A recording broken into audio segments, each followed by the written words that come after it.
Cade Cunningham emerged in the third preseason game, and Tobias Harris made his debut in the same game in their win over the Phoenix Suns. We'll talk about how well they played and other things we've seen throughout preseason in today's episode of the Locked On Pistons podcast.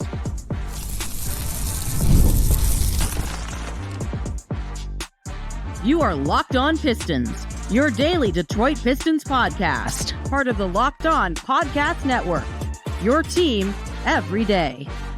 What's the deal? Welcome back to another episode of the Locked On Pistons podcast. Per usual, I'm your host, Kuka Hill. You can find me over on Twitter at Kuka Hill. I want to thank you guys for making Locked On Pistons your first listen of every single day. We're free and available on all your podcast platforms. If you haven't already, head to the YouTube channel at Locked On Pistons. Hit that subscribe button or leave us a 5-star review on whatever podcast platform you're listening to this on. There's another great way to support the podcast. And today's episode is brought to you by FanDuel. You can start the season with a big return on FanDuel. Place your first $5 bet, and you'll get started with $200 in bonus bets guaranteed. Visit FanDuel.com to get started. Today, you'll hear a little bit more about them later. So, Tobias Harris made his debut in the Pistons' third preseason game, their back-to-back game against the Phoenix Suns. This time it was in Phoenix. Played really well. Cade Cunningham played really well. We'll talk about how they played. I want to talk about as well later on good signs that we've seen throughout preseason. And then at the end of the podcast, I want to talk about if there was one change that I would make after watching preseason so far, one thing I'd like, tinkered with or, like I said, changed. I'm going to tell you guys what that is a little later as well. But the Detroit Pistons got this win over the Phoenix Suns. Again, like I've told you guys, I'm not really concerned about wins or losses in the preseason. At the end of games, second half, teams start playing their end of bench guys. I don't really care about the win-loss. Care about how you look within the game. And even then, you try not to overreact to preseason. I've said this over and over. I'm going to continue to say it. You don't want to get too high or too low reactions to preseason because things can change just like that when the season actually starts. But despite that, Tobias Harris made his debut. He had been dealing with COVID over the last week or so, he said. Said he was feeling good, and he looked like he was feeling really good in this game as well. Ended the game with 22 points, 5 rebounds, 3 assists, 2 steals, a block. Shot 8 of 13 from the field, 2 of 4 from deep, 4 or 5 from the free throw line. Before we move on to Cade, Tobias Harris, I think, showcased in this game exactly why the Pistons needed to go get him and why he was probably the best option they were going to get this offseason with the cap space that they had. Tobias Harris, I tweeted this out yesterday. Watching him play for the Pistons last night, even within preseason, even with all, what I said before about preseason, don't take it too serious, don't take it too low, whatever, all that stuff. Watching Tobias Harris yesterday with the Pistons, it felt like the first time I've seen the Pistons play with like an actual modern day, today's NBA 4 position on the floor. I feel like they've been putting 5 guys at the 4, guys who are 3s at the 4. Yesterday was the first time I felt like the Pistons have had a 4 at the position for years, maybe going back to Jeremy Grant, and heck, maybe even going before that to Blake Griffin. Like, he just feels like a natural 4 for this team and what a natural 4 is in today's NBA, and it makes such a big difference. You saw yesterday with Tobias Harris on the floor at that 4 position, not only do you have a guy who is a legit sniper who teams are going to respect, he's a guy who can get the ball and score in a variety of ways. We saw him score off the dribble. We saw him score on pull-ups. We saw him score at the rim. We saw him draw free throws. We saw him hit catch and shoot threes. We saw him hit step backs. We saw him, he is, as I told you guys all off season, Tobias Harris may not be some superstar. He may not be an all-star, but Tobias Harris is a damn good offensive player at his size, is capable of playing the 4 position, holding his own on the defensive end, which we'll get to in a minute, and scoring in a variety of ways and impacting the game in a variety of ways. He is a really good basketball player. Now, is he going to start the game off? I believe he started off 6 of 6 this past game or 5 of 5. Is he going to do that every single game? No. But you're going to get this type of impact from him almost every single night. He's very consistent. This is what he is. He is an offensive player who can score in a variety of ways. We even saw him score in the post-up. He can score at all 3 levels. Tobias, you saw him impact the game for them at that position. That's what I'm keying in on. The Pistons haven't had someone at that position provide that type of spacing and that type of stability on the offensive end without completely forfeiting on the defensive end. And they do have that in Tobias Harris. And I think that right there is going to make a huge difference in the Pistons season this upcoming year. If I had to pick any addition this offseason the Pistons made, which one's going to make the most impact and why, it's Tobias at that 4 position. They don't have a 5 now at the 4 trying to learn how to be a 4 and not be able to move as fluidly, not be able to, whatever. They don't have a 3 that they're trying to play at the 4 that completely forfeits on defense and doesn't provide that same type of size and stability at that position. They have a legit 4 now, and a legit 4 at that spot for them, and he's capable of doing so many different things for this team. That's one. The second thing with Tobias I want to mention, you saw yesterday that he's not like Bojan. I hate to keep, throwing shots, I guess, at Bojan, but you saw him routinely be in the right spot defensively over and over for the Detroit Pistons this game yesterday. It wasn't like he was a lockdown defender. No one's claiming he's an All-NBA defender, but he makes the right rotations. He's engaged. He's at least active. He's active on the boards. He boxes guys out. Excuse me. Like I said, he rotates. He's an active defender. He's at least going to be a neutral defender. And for the Detroit Pistons, having a neutral defender after the last few years is basically like having a plus defender, because of how bad they've been defensively at those positions from their veterans. So Tobias, I thought he played absolutely exceptional and gave you an insight or a look at what you're going to get to see from him this upcoming year. You're seeing what he's done over the last few years. This is the same player he's been for years, and they've needed this type of player. They've absolutely needed this type of player for years. So I think fans are going to be incredibly happy watching Tobias this upcoming year. And I think everyone's going to really appreciate everything he can bring to this team versus the veterans that they had previously compared to Tobias. I thought that was the best possible game to showcase every which way Tobias will be able to help the Pistons. And then obviously Cade Cunningham had a great game, had 25 points, 12 rebounds, 9 assists, 2 steals, shot 10 of 16 from the field, 1 of 4 from deep, and 4 of 4 from the free throw line. Like I told you guys in the last episode, there was no reason to be concerned about Cade. If you were concerned about Cade, are you concerned about him now? No. There was no reason to ever be concerned about Cade. He actually started taking middies this game. He actually started being aggressive this game. He actually started playing for real this game. And this is what he looked like. My biggest takeaways from Cade's game, again, it's preseason. I'm not trying to get too high or too low on anything. But my biggest takeaway from Cade's game is I really liked some of the things that he did. Like, for example, I've told you guys in the last few episodes, what I want to see from Cade during preseason is him rep out his floater and pull up threes. I believe all 4 of his 3-point attempts were pull up threes. Guys going underneath screens, him taking step back threes. That's what I want to see. He needs to turn a lot of those long 2s into pull up threes. And I'm happy he got to take 4 of those in this game. Hopefully he makes more moving forward, but that needs to be a main part of his game. So he took a lot of those, and we saw him drain a floater in the third quarter, I believe. It was either the second or third quarter. We saw him drain a floater. Like seeing that as well. Another part of his game that I really enjoyed seeing, and it really frustrated me this past preseason game, the second one, he didn't really try to draw free throws, I felt like. And if there's something you want to see Cade try to do and start to, try to take his training from offseason and really try to get in preseason, is try to draw free throws. That's something he worked on. And he didn't really try to do it in that second game. I was pretty frustrated about it. This past game, there was one specific play that really jumped off to me. It's a small detail, but he went up against Ryan Dunn, who really had his way with Cade in that second game. He played really good defense on him, but Cade really gave it to him in this game. But anyways, Cade was driving down the left side. He was on the left wing. He drove left against Ryan Dunn. He got super physical with Ryan Dunn. Instead of trying to be finesse and get around him, he just got super physical with him this game, and it worked.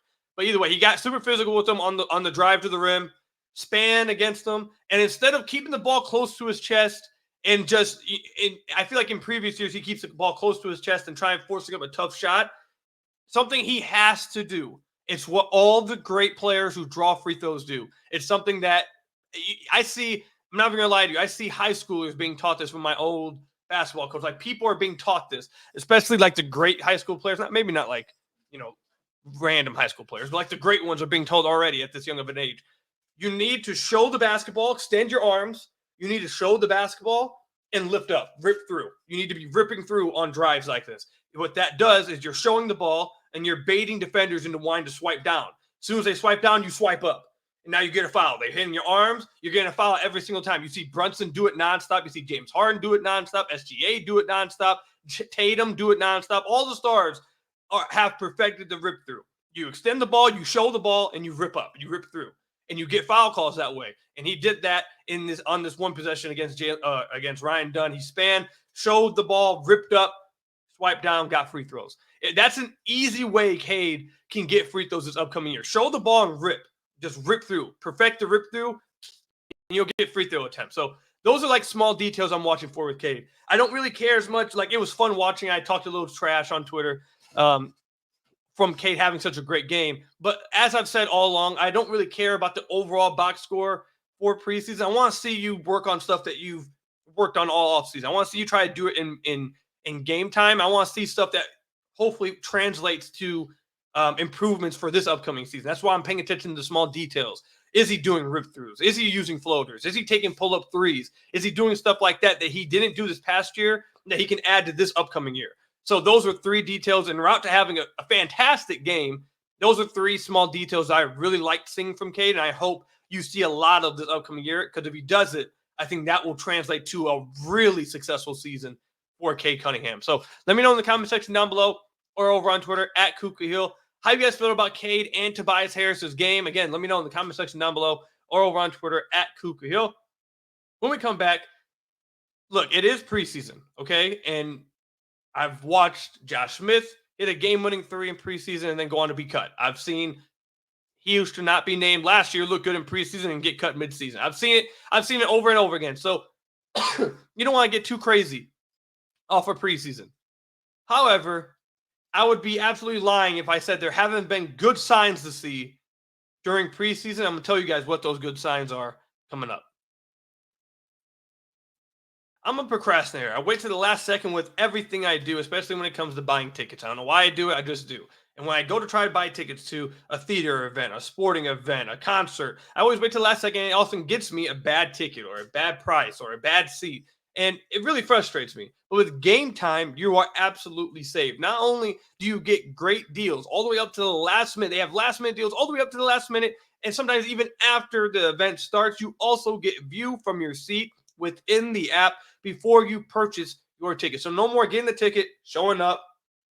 Oh no, didn't like this ticket, don't like this seat, don't get to see what I want to see. Is this terrible? No, you can see right within the app. You get a good price, and you get to see if that seat is right for you. You also have the lowest price guarantee, or Game Time will credit you 110% of the difference. Your purchase is also covered with the most flexible customer service policy in the ticketing industry. Download the Game Time app and create an account and use code LOCKEDONNBA for $20 off your first purchase. You can take the guesswork out of buying tickets with Game Time. Again, terms apply. Create an account and redeem code LOCKEDONNBA for $20 off your first purchase. Download Game Time today. What time is it? Game time. So I want to thank you guys again for making Locked On Pistons your first listen of every single day. We are free to available on all your podcast platforms. If you haven't already, head to the YouTube channel at Locked On Pistons. Hit that subscribe button or leave us a 5-star review. On whatever podcast platform you're listening to this on is another great way to support the podcast. Real quickly, some quality of life updates before we get into these good signs. I just want to let you guys know this. One, like I said in the last episode, we will have a player of the game, a Coos player of the game every single day or every single game once the regular season starts up. I have locked in on a cool name for it. You guys will see it when the regular season opens up. So that's coming. Another thing that will be coming on my personal YouTube, you guys can follow me over there. I'll link it in the comment section down below from now on moving forward. I'm going to be breaking down my favorite play from each home game, or not home game, from each Pistons regular season game. So we'll go through each game and I'll make a favorite play based off the design, how will they execute it. I'll break it down. We'll do that over there as well. So if you want to be seeing some of that, I'll link that down below as well. But that's about it there. Now we can move into the good signs that we have seen from the Detroit Pistons during preseason. And I have to cough, so give me just 1 second. Get a drink of water real quick.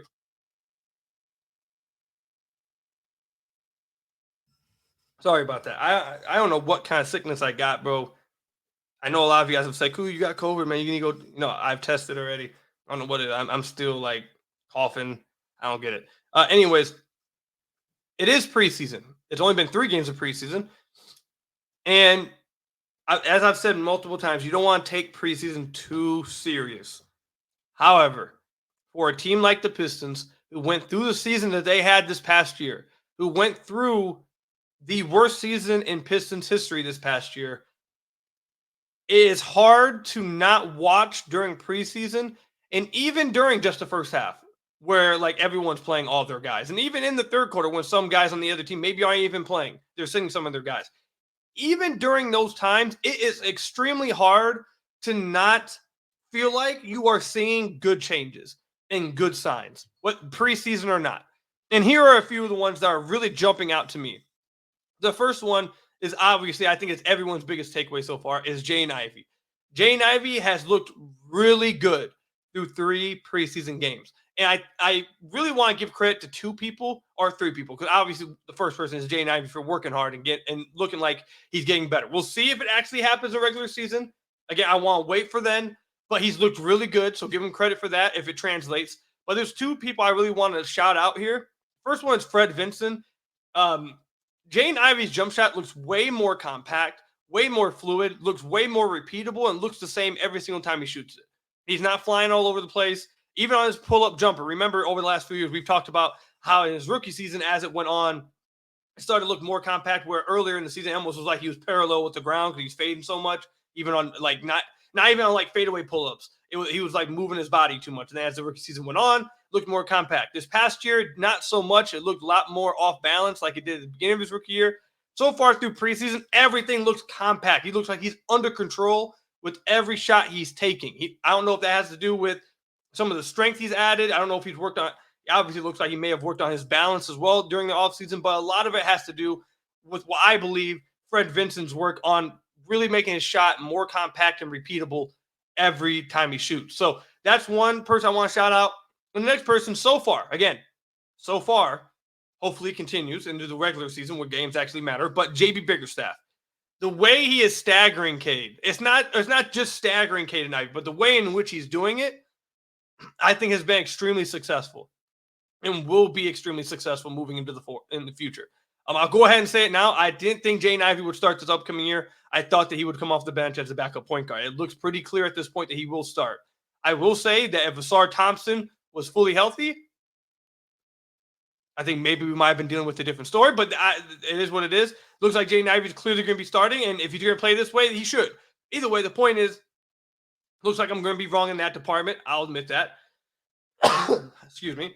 But Jaden Ivey, they've been playing Jaden Ivey and Cade as the backup point guard. They've taken all the minutes despite starting together. That right there is not that's a big adjustment, but that's not the main adjustment that I've really liked when it comes to staggering Cade and Ivey. The big adjustment I've liked from JB Bickerstaff is the lineups he's playing these guys. He's playing Cade and Ivey with when he staggers them. I think that's the biggest thing to me. There was a lineup that Jaden Ivey got subbed into in this second quarter that I very, very much loved. It was him, Malik Beasley, Simone Fontecchio, Isaiah Stewart, and Ron Holland. That's probably the most amount of spacing you are going to get for Jaden Ivey on the floor.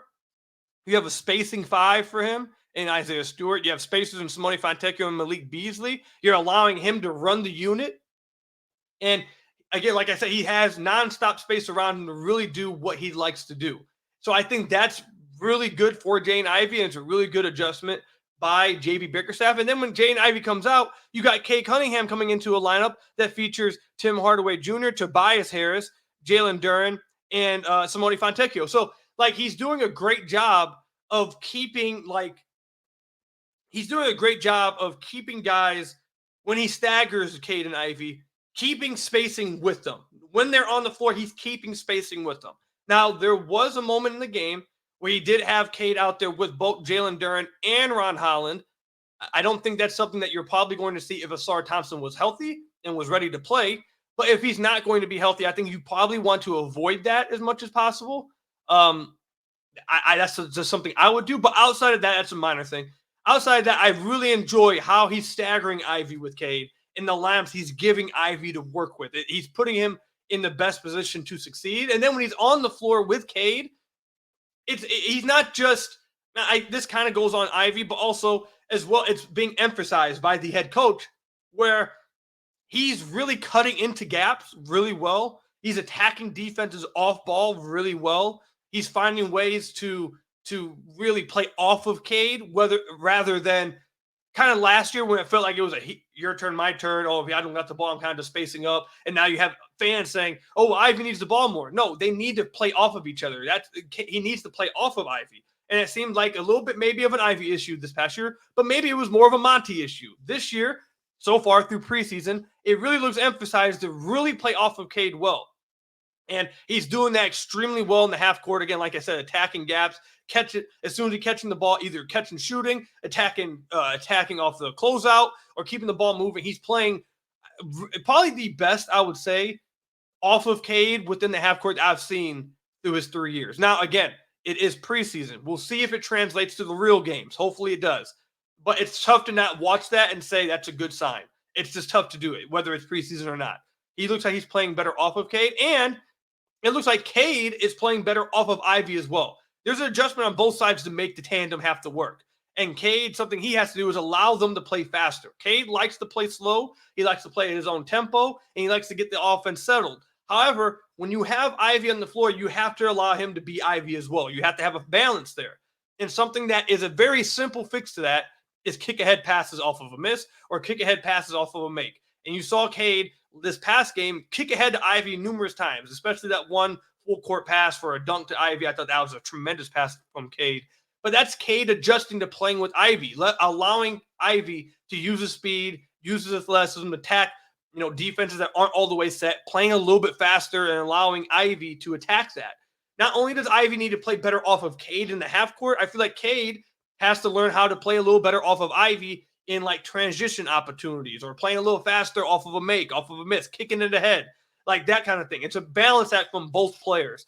And I think this third game against the Suns is probably the best I've seen them do that since the only other game I can think of. And I don't even feel like they played that well off of each other in that game. I feel like Ivy just hit threes and Cade hit threes. I forget what game it was. It was this past year in like March. I want to say against the Grizzlies. I forget what team it was. I don't feel like they played that well off each other that game. They just both were hitting a lot of threes. So it looked good. But the game against the Suns, it looked like they were feeding off of each other. They were playing off of each other. They were pinballing off of each other. It was really good to see. So I think that's the number one good sign that we've gotten from preseason. Everyone is hoping that translates to the regular season. And both guys continue to play off of each other and really learn how to play with each other in the right ways. And I have to feel like that JB Bickerstaff is doing that and really encouraging it and emphasizing how to do so. Because it looks good through 3 preseason games. So, I went on long for that one because that one's like the main one. So there's a reason why I was going to spend a lot of time on that one. The other thing, I guess, we'll wrap up quickly because I don't want this segment to go on too crazy. The other main thing, look, man, it's just preseason, but the Pistons veterans are competing way more than any other veteran that the Pistons have had over the last few years on defense. Like Tobias is making rotations. Even THJ is attempting to play defense and making rotations. Even Malik Beasley had 5 fouls in this game. And it wasn't from him just like bad offensive foul. This was him playing physical on defense against KD. Like 2 of them were on KD. Like he's playing physical defense. Their veterans are setting the tone defensively, even if they're not actually going to be pluses defensively. Simply having vets out there who are making rotations defensively. There was a play in the first half. Tobias Harris and Tim Hardaway Jr. There was an off-ball screen and they didn't communicate it correctly. And the Suns got wide open 3 and they hit it. Past years, I remember seeing Bojan just throw his hands up and keep going, or Burks just not even really care, just keep going. Tobias immediately turns to THJ, looks at him, puts like his hands out and looks like he's communicating with him, hey, we got to get this right the next time. And then they dap each other up. Like, that's just an example of they're locked in defensively and wanting to set the tone and be an example defensively. Even if they are not great defenders, having your vets locked in on that end of the floor makes such a big difference. And the Pistons haven't had that. So I really think that could be one of the biggest difference makers for the Pistons this upcoming year. Having 3 vets that are actually competing defensively and not just forfeiting on that end of the floor. It's a really good sign. It's just preseason. We'll see if all this stuff translates to regular season. But damn it, I'd be lying if I said this stuff wasn't good signs. These are good signs for the Pistons. So let me know in the comment section down below or over on Twitter @KukaHill if you have any other good signs that you've seen from the Pistons through 3 preseason games. Again, let me know in the comment section down below or over on Twitter @KukaHill. coming up, if I had to nitpick one thing through preseason, there is one change that I think should be made for the Pistons heading into the regular season. Hey, NFL fans, you can start the season with a big return on FanDuel, America's #1 sportsbook. So when you get a hunch in the middle of the game, you can check out the latest stats, view live play-by-play, and so much more on the same page where you place your bets. You'll get started with $200 in bonus bets guaranteed when you place your first $5 bet. And as I've told you guys many of times over the last few years, when betting became legal in Michigan, I didn't know where to go. I didn't know what to try. I didn't know what to do. I tried out FanDuel. I have not turned back since. It's extremely fun to use, extremely easy to use, super self-explanatory. But once again, most importantly, it's super fun to use. So go check out FanDuel, and you can get started with $200 in bonus bets guaranteed when you place your first $5 bet. I'll tell you guys this right now. You guys want to tail me? This is just a suggestion for you. FanDuel right now got the Jacksonville Jaguars at plus 100 over the Bears in London. Trevor Lawrence, undefeated in London, coming off a really good game. I think that plus 100, that money line, even the plus 1.5, I think that's a good bet. That's something you can do over with FanDuel. Again, you get $200 in bonus bets guaranteed when you place your first $5 bet. That's FanDuel.com, America's #1 sportsbook. So I want to thank you guys again for making Locked On Pistons your first listen of every single day. We are free and available on all your podcast platforms. If you haven't already, head to the YouTube channel at Locked On Pistons. Hit that subscribe button or leave us a 5-star review. Whatever podcast platform you're listening to this on, that's another great way to support the podcast. Before we get to the change that I want to see made for the Pistons heading into the season, I want to show you guys this. We shouted him out on the last podcast as well. This is a data-driven Pistons fan. Every single game, he tweets out the Pistons rotation from that previous game. I just want to tweet this out, or not tweet this out. I want to show you guys this tweet. You guys should go follow him on Twitter at data-driven Pistons fan. But I wanted to shout this out, what the rotation looks like, because it's been a main talking point. Again, JB Bickerstaff is sticking with this 9-man rotation for the Pistons. That's something he's done throughout his whole career. I told you guys this is something he's going to do. Some people wanted a 10-man rotation. I really don't see it. Something he's done his whole career. This is something he's done throughout preseason. It's what most coaches would like to do. I think this is what's going to happen. In the first half, the 9-man rotation featured Cade, Ivey, Tim Hardaway Jr., Tobias Harris, Jalen Duren, Malik Beasley, Ron Holland, Simone Fontecchio, and Isaiah Stewart. So that's what the 9-man rotation looked like in the first half. It's been basically the same 9-man rotation through all 3 of the games. And I suspect that that's going to be the 9-man rotation when the games start up for the regular season. So I just wanted to show you guys that real quick and shout out the data-driven Pistons and the Pistons rotation to give you guys an idea of what you should expect for this upcoming season. When the regular season starts, I should say. All right, so there's one change that I would make if I'm going to nitpick. There's one change that I think that needs to be made. Tim Hardaway Jr. should not be in consideration for the starting lineup. He just should not be.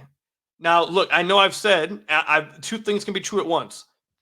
Tim Hardaway Jr. has an extensive history of being a sharpshooter, a spacer throughout his NBA career, and that will keep him in the rotation until further notice. I don't think he's going to fall out the rotation immediately. He's going to be in the rotation. I still believe that. That's not going to change. However, that doesn't mean he needs to be starting. And he also played really bad this past year after January, so there needs to be a concern of, okay, is he falling off? Is he still the same player? That needs to be in consideration. Now, it is just preseason, so I'm not overreacting and saying he should just be benched and not played at all.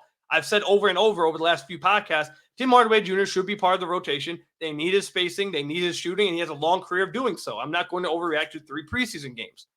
What I am going to say, though, is even without 3 preseason games, even though the 3 preseason games have kind of made it easier to say so, even without that, Tim Hardaway Jr. should not be in the contention for the starting lineup. He started 2 of these games. He should not be in contention for the starting lineup, and Simone Fontecchio should play more minutes than him. Simone Fontecchio has kind of been used a little weird through 3 preseason games. It kind of feels like he's just a throw-in to the rotations. He hasn't been really made a focus in a lot of the rotations, I feel like. Even the second game when he had a decent game, it just felt like he was – it kind of feels like he's not high up in the rotation. Maybe I'm wrong. Maybe the regular season starts up and he is. But so far, it kind of feels like he's not as much of a focus as I would like him to be.